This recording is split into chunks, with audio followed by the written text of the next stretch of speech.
أعوذ بالله من الشيطان الرجيم. بسم الله الرحمن الرحيم. الحمد لله رب العالمين. اللهم صل على سيدنا محمد في الأولين، اللهم صل على سيدنا محمد في الآخرين، اللهم صل على سيدنا محمد في الملأ الأعلى إلى يوم الدين. سبحانك لا علم لنا إلا ما علمتنا إنك أنت العليم الحكيم، ولا حول ولا قوة إلا بالله العلي العظيم. السلام عليكم ورحمة الله وبركاته. Alhamdulillah, inshallah o kuñine karakarendemo kata bes ko mantenga o walla tigana na barka sawnara na muramaga arna nemono kiseñi dini far senen kama aro dungono kapo ashabanu donc kendangi ale inshallah o wala halaqe o continuer o gili no ko belegi kene salatul janazati uri salle babu. Donc directement ku kitabo ko sana ya commencé uri salle nye. Donc yani dan same uri salle kane inu benu gan kawanyana na utu uri yanke Allah wara kasanke nyamonga. Donc na lawara yani islami ganaro kalem padaratundi la hala no beno murundengani inya directement kunta ken konni donc de hunde sawra na homi kitaw hiwe no kana ga wono humbe no ga nyuru wanda ke donc ko wala ngale ga wokini keri donc diga medde hunde sawra yaro go babu ke commenciner o honne gonni kendi ay gonni kan kay donc yani iwa kanu kome ganaro kallen padratu naro kallen sikaranga na me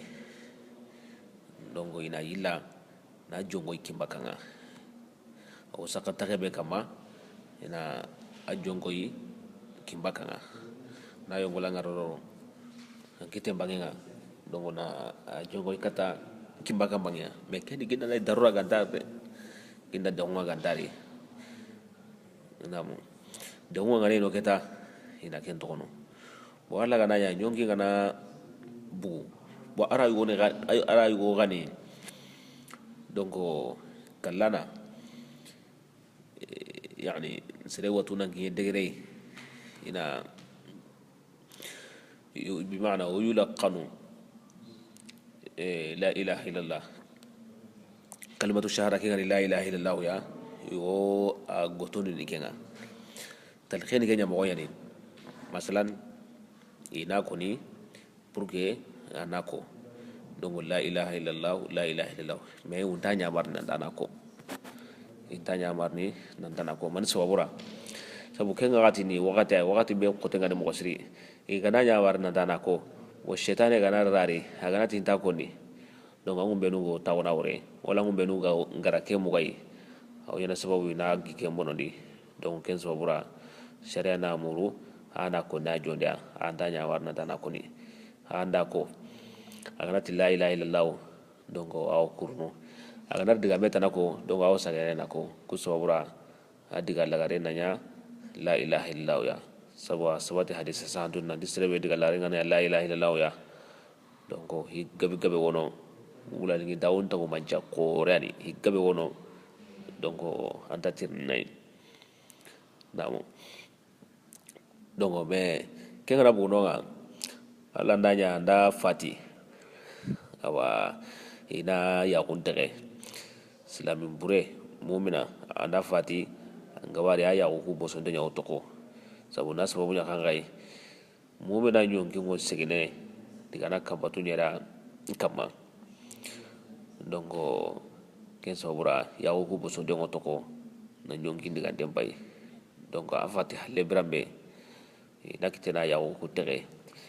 donc na kitenya na ya ala ke masati bismillah ya donc ngara bugo nga awa yo commencer uri yangi bengware na kenya ga mundu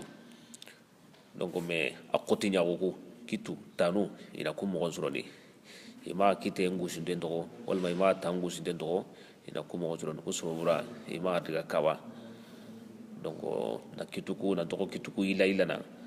awa na kuzuna telewon na kuzuna telewon kusubura akande na magad to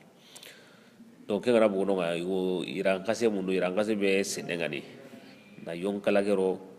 senge ke wore na kusititi me kusubura ra ke ngui na magari diga to donc kemere nga okitene na huri yanke komase bo hure nyanke mogo aru janaba nyanke mogo aswambana ke ngore ni hure ngo yanke tiji senenye donc me huri yanke aw yana vitrine joni tasiko walma takarago walma tanyeru donc ke ngore mani awa yani me yanke ji ta lagare ko kafuru lono kendi kafuru timalinge wani yo kitene na kello kendi kafuru ngama kite timalinge tana be nakite ko be bena hunje na kello kendi bo yanke tanu kunyeri yanke tayugo ngite na yo fadare lono kendi fadare na moyongo na kello yanke tayugori donc keta huri yankana hibe go wana huri yanke akin be na jateliga na tu huri ke yani angaba ramme gandeni donc anta surno foki na yankiti sawne ina yankiti kacci donc oke mara na yanki ana tahana na yankiti kacci ana tlakinga ana sango kendi ana sage na yankiti jisembulunga donc nan sage na yanki kari ana ke talagaringa ana kafuru lo kendi donc huru yanki mo nyana kinya mo wari ke ngore ni huru yanki bidi durangolle tanay donc mais yani akon deni huri yankira sirebe yange ngolle gantano anda jiwto na kiniya andu dema na yilla nda sigina hay kununga donc akon deni donc amur den kan ni qari sirebe go hure nyankini donc ango humbe nu walli hurenga awa lebuya wajibi nan kama jakuya ani anna asuturi donc na buguna likullagame kempara muntene sari anda haramuntene donc ngana bugu nonga urenga na yankini ina hatem bangen su ko man den sutudi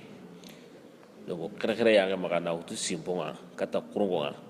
uri yankana tage mana ke ngari mo dambe suri donc ke ureni anga yankini do yirabe ngore jingor na ngi te ngoro yirabe ngore donc jingo ko banallo akama ko mana yankiro yirabe ngore donc ke ngara bugu urenga na yankin nantla wonu shifa iran kase kulle walma selewati nakenya na disa urge na kawandi donc yo kiten na kitegendi na kasange binya gamundu bo yugo kasange kampani karawoy ya garen kallen kampani nyerui donc kasange tawra dantanani ay woni nawa idati wo ngunolo nay na dorokela misal ne donc yugo kallen na kitena kuhune lay aro jalamu keti nagatoy nankahu awa ko hakori baninga donc kena yan akara gonti madinga donc ngono na mugari anani ngono ngari anani dorke ngari ko hujatene hilloy jalamu hujatene sikoy donc ko hune be gawai kengo jatene nagatoy donc o saka ko hakori be na kemele kay kengo gemme karakandinga donc ya garanga gane ke mo banne ken kalen kampani nyerui jume mo jatene banne awa yani kam soli duro ke mo jatene banne pay mo jatene banne ken manme jume ro duro ke do misoro ke tishikoy donc wa arba'u lafaifa harqu haqurunati wa haqurunati sakameri donc nangi dena sawo kendi na ameleke tikenga donc nyana ke nyamwari donc ngana bononga bo kasange ge yaru kasange ngornay kasange ke wusini timalinge ngo fufuno kasange ngama bo hurenme no hono bene gani sujudu dingiranwa ko be degerugo no tange nanga kurungonga nanga utalla hage timalinge lono tepanga na disakui bono kuno beno gani aboti no kununga ko mitron ko hilli botu no ko hilli botu donc nanka hu awa halle haru hakku kure donc dotta doro mundo menaga timalinge yorno tepanga na soti kunno kunui donc inakitena na meleke kasangendi namo keta worni se hurin salle nya kama hurin salle fardu kifaya yani kengorani yani honun dakitena nsigitai afarda na won kenne baka kutungamma donc besugana hayna tokono asuka ma dongo juro bukitana fardu kifaya ngurani ken farda yani besuka ma dengama me honu kite sigitai nan hurenya nyanki bin ware donc asalle bin ware arondi bin ware afarda na won kenne baka kutungamma donc huru salle a gonda manu karagay ke ngurani hinu karagi foki kunzuka ma den nanti mari himpana hanani ange be go salini hurenga anya almami nyen anya siro gora almami palle besuna ngania kenne hananga ahilandini anda onde da hure salini darura ga anda onde da hure salini serebe ro siki jako ya nan sikia kenga bu no sikandini kabaru kunagati kabare hana kabare hilandi sikandi nagatandi donc kenga bu no aba gonda man karagandini salamu walle aworni sehe kuya kama aro duwa be go karne kabaru ku do menaga donc kene nagatandi salamu walle ni karagandini ati faslun ken fatam banje salatul janazati ina ko sale salatul janazati salle namo fardu kifayati dogo huru salle ni fardu kifaya nyai homi ogara ko ni mobere wa qila sunnatun al janazatu dogo yani ويجمع على جنائز وقيل سنة هونت لا فرض كفاية هونت السنة mais donc mashhur sahihu man humbe ken fardu kifaya yani mais no kuy wono ken wurani hurisu go no sallengo wonyanayi hurisu go no sallengo wonyanayi ken buran qaba yankini ken wurani lemme be nda bangi aro yonki mari sariyani kenta huri yankini kenta huri yankini awoni ro addi sana yanki mego be no way na kumbugai donc na meleke iran seneri diga buru huri yanke tanya na kinga huri salle tanya na kinga lemme be bange mi aro nyonki mari donc anda huri yanke ni huri salle tanya na namo donc kene kaida huri sugo wono yawa ago yanke ni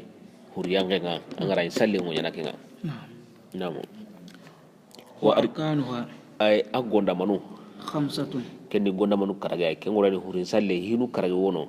asigi ndengo kunya kama bane gara kumange amburen salendi amasro ala awwalu hana an-niyya keni nganiya nga dongo pesu ko mande nganiya city orun salu hurebe yugwani wa wal ma yagadani ana anganiya city an sundu men da sikunu ana kabare ngulla kunu ana nganiya tasanga athani ilandi al-qiyam dongo keni sike nga hurun salle wo yana hurenga sike nye urenda seneda taw tan salini hure baganda srebe ganda siki donc kembira kengo taw ni salenya الثالث sikandi التكبير kendi kabarenga kabaru be no hayna kabare gani na Allahu akbar ke ko Allah kendi donc hana hillandi sikandi nakatandi asuka ma den gonda mai wa arba takbir ken kabaru nakatai donc on kabare ngani ngana siti nantla on kabare hana yana on kitene nan dua urenda donc maliki mazhabi fatiha karangen tari alhamdu karangen tari beango Allah tigana ina kanti alhamdulillahi rabbil alamin wal alhamdulillahi alladhi wa yani alhamdulillahi alladhi ahya lahu al'azamatu wal kibriya'u donc diganara ngana tlake an salil ma salil faran kama allahumma salli ala sayyidina muhammadin wa ala ali sayyidina muhammadin kama sallaita ala sayyidina ibrahim wa ala ali sayyidina ibrahim wa barik ala sayyidina muhammadin wa ala ali sayyidina muhammadin kama barakta ala sayyidina ibrahim wa ala ali sayyidina ibrahim fil alamin innaka hamidun majidun donc anakitena ndua urenda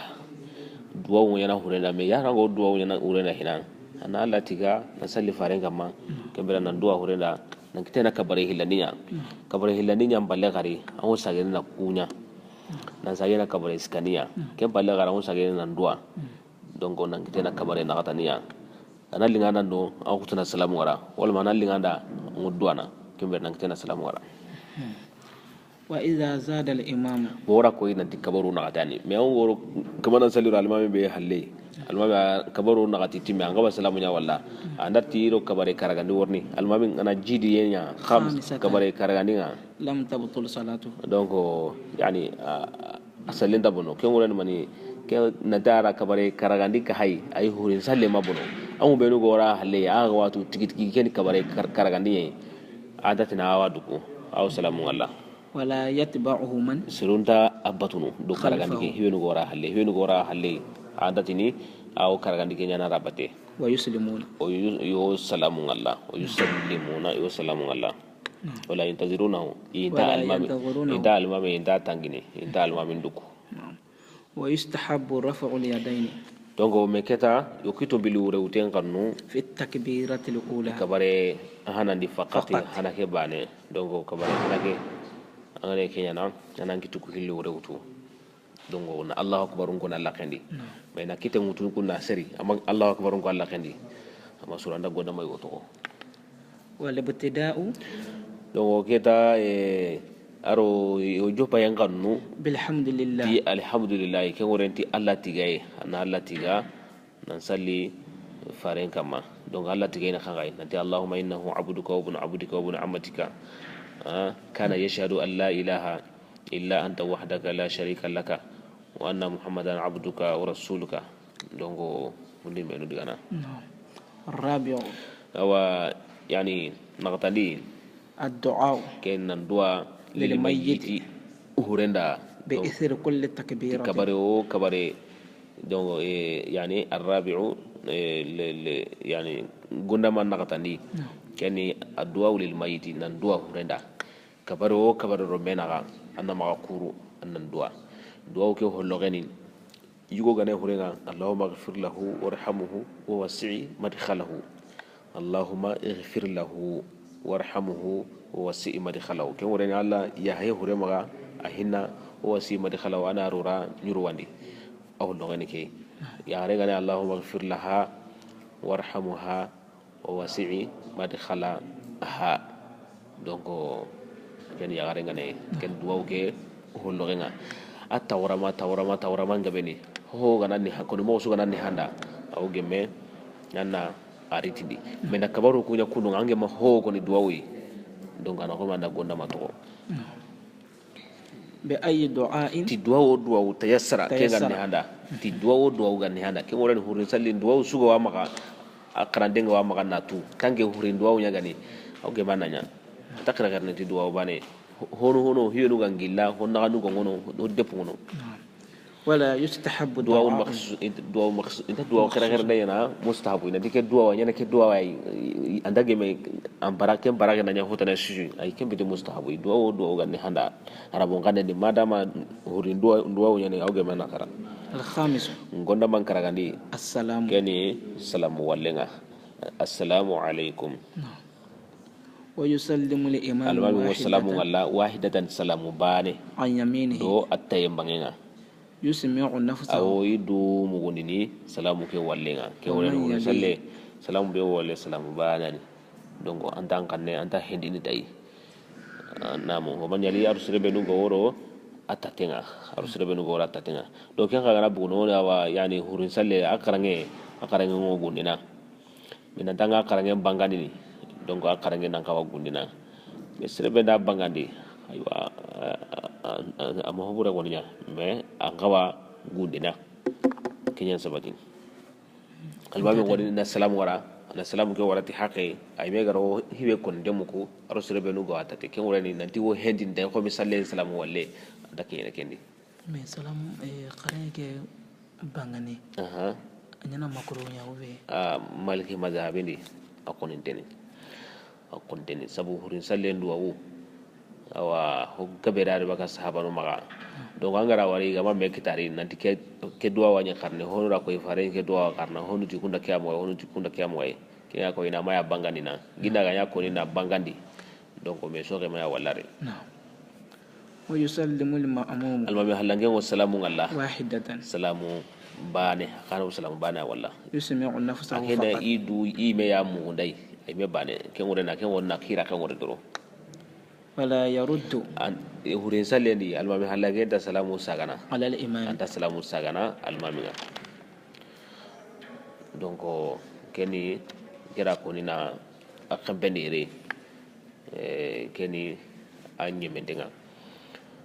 awa kinga na bugo nonga bo hure londe murunde wa yani na sawni ita enten kama na jongo yi kaburunga bo yana tuina ti hurera ahlango yi kata kimbaka nga walma awa tanya ngarero atoko hangi timbange nga igina bu kensera na ya robati imenda ya tu nanti sisa wani ni ile marari usagena labun ngawa saka sawo mo beri na sawo di ken sawo mori ken wa ko ni nanti hure sakke kawruni serenda kawa hartinari donc an kawa sakka tay datenya kama na jongo ido kimbaga bangenga donc humbenu go asawonni ina sawonti bismillah wa ala millati rasulillah donc bismillah wa ala millati rasulillah donc awa anya siru ka siru beno surun kitem pakanga wiri anya siru beno yugi kite khairinga sabu fare sallallahu alaihi wasallam awa era ko idna di uremo na hakita nati asakanwa namo inshallah wasikire wa munna lamaga roge budi sawabaga ra okallunya mo surani roko fare jamanga bi jay nabi mustafa sallallahu alaihi wasallam assalamu alaikum warahmatullah